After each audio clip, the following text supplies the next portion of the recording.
দিল্লিতে বলেছিল 2,500 দেবে, 1 পয়সাও দিয়েছে, 1.5 বছর হয়ে গেছে।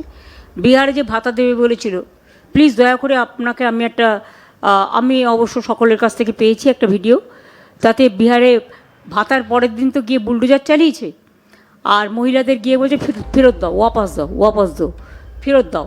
তাহলে বুঝতে পারছেন ভাতা মানে কি? ভাতা মানে ওদের আপনার অ্যাকাউন্টে যেটুকু টাকা আছে সেটাও ছিনিয়ে নেবে। যে ভুল করে ওদের এতে সই করবে তার নাম, তার অ্যাড্রেস আর ব্যাঙ্ক অ্যাকাউন্ট নিয়ে সব হ্যাকিং হবে। তার কি প্রমাণ নেই যে তার ব্যাঙ্ক অ্যাকাউন্ট মানে করে নেওয়া হবে না, টোটালটাই নিয়ে নেওয়া হবে না?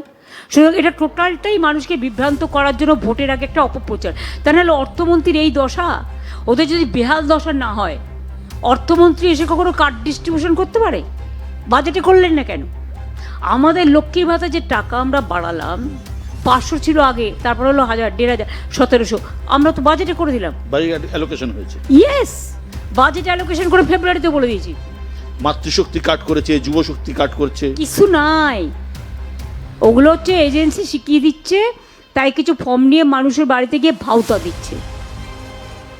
ইলেকশনের আগে ভাওতা দেবে টাকার, আর পরে মানুষের অধিকার কেড়ে নিয়ে পুরো দেবে ধোকা।